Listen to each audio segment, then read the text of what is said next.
বড়দিনের সন্ধ্যায় চাঁচল সদর বাজার এলাকার নামকরা একটি সোনার দোকানে ভয়াবহ ডাকাতি। ৫ জনের ডাকাতের দল মাথায় হেলমেট, হাতে বন্দুক নিয়ে সোনার দোকানে ঢোকে।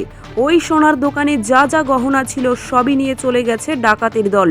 ডাকাতি করে বেরোনোর সময় শূন্যে গুলি চালায় দুষ্কৃতীরা। স্থানীয় মানুষজন আতঙ্কে সামনে আসতে পারেনি। ডাকাতির খবর চালু হতেই ব্যাপক আতঙ্ক ছড়িয়ে পড়ে চাঁচল জুড়ে। পুলিশ ঘটনাস্থলে এলে পুলিশকে ঘিরে বিক্ষোভ দেখায় স্থানীয়রা। ক্ষয়ক্ষতির নির্দিষ্ট পরিমাণ জানা না গেলেও ব্যাপক ক্ষয়ক্ষতি হয়েছে বলে জানা গিয়েছে। খবর পেয়ে ঘটনাস্থলে আসে পুলিশ। এই ঘটনার পর চাঁচল সদর জুড়ে পুলিশি নিরাপত্তা জোরদার করা হয়েছে। ডাকাতদের ধরতে নাকা চেক পয়েন্টগুলোতে চলছে চেকিং। কি হয়েছে, কি দেখলেন, কি পরিস্থিতি? দেখলাম তো তিনজন আসলে বাইক নিয়ে ভিতরে ঢুকলো, ঢুকে যা কিছু ছিল ওদের সব কিছু নিয়ে চলে গেল। আমরা যখন আসলাম তখন একটা ফায়ার গেলো, এই দিক দিয়ে ভেঙে গেল। কিন্তু বন্দুক ছিল হাতে ওদের? বন্দুক ছিল, পাঁচজন ছিল। পাঁচজন ছিল।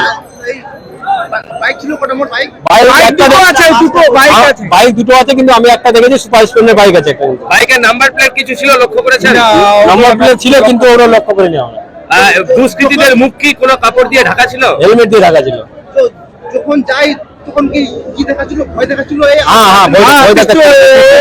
ফায়ার মেরেছে। কোথাও কেউ আসলে গুলি করে দেবো। গুলি কি চলেছে? কোনো গুলি চলেছে? আজকে এমন ভোর সন্ধ্যায় এমন ঘটনা ঘটলো, কি বলবেন?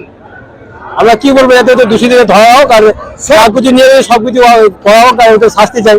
আপনারা কতটা আতঙ্কিত? অনেক, বলার শেষ নেই। এই 7টার মধ্যে যে গল্পটা হয়ে গেল, আমরা এত তো প্রচন্ড আতঙ্কিত। আমার নাম মুক্তার আলম। এত বড় দুঃসাহসিক ডাকাতি এবং 5 জনের ডাকাত দল, প্রত্যেকের মাথায় হেলমেট ছিল, কাউকে একটা মতো চেনা যাচ্ছে না। ভিতরে ঢুকে সর্বস্ব লুট, একেবারে শহরের বুকে এই ধরনের ডাকাতি ভর সন্ধ্যায় উৎসবের মরশুমে।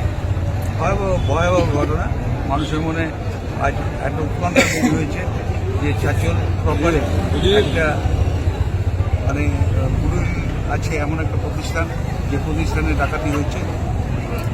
মানুষ তার সাথে ব্যবসায়ীরা আজ ভীষণ উৎকণ্ঠিত। তারপরে আজকে একটা বিশেষ দিন, উৎসব মুখর দিন একটা, সেখানে প্রশাসন আরও যথেষ্ট সজাগ থাকা উচিত ছিল বলে আমরা মনে করছি। বলছি দাদা, স্থানীয় বাসিন্দারা অভিযোগ করছে পুলিশকে ঘিরেও তারা বিক্ষোভ দেখায়, পুলিশের সঙ্গে ধস্তাধস্তি, পুলিশ নাকি একটু দেরিতে এসছে। এই মানুষ একদম খোদ চাঁচল শহরে একদম বুকে, চাঁচলের বুকে ভোর সন্ধ্যা 6:40 যে দুঃসাহসিক ঘটনা ঘটিয়ে দিয়েছে, তাদের মানুষ আতঙ্কিত হওয়ার যথেষ্ট কারণ আছে। প্রশাসনকে আগামীতে অনেক বেশি সচেষ্ট হতে হবে যাতে এই ধরনের ঘটনা না ঘটে। আপনারা কতটা আতঙ্কিত? সম্পূর্ণভাবে আতঙ্কিত, কারণ যে সময় ঘটনাটা ঘটেছে এটা আমাদের প্রত্যেক প্রতিষ্ঠান, প্রত্যেকটি দোকান সেখানে খোলা ছিল। হ্যাঁ, এই ধরনের ঘটনা এই ভর সন্ধ্যায় যদি ঘটে তাহলে বলতে হবে যে প্রশাসন অনেক বেশি শিথিল ছিল। তাহলে কোথাও কি পুলিশের একটা হালকা নজরদারি দেখাই যাচ্ছে? একেবারে ডাকাত দল শহরের বুকে ঢুকে যাচ্ছে। একদম মানুষের এই অভিযোগ উপেক্ষা করা যায় না। কি নাম? প্রাণ গোপাল। কি দায়িত্বে রয়েছে? আমি চাঁচল মার্চেন্ট সার্ভিসে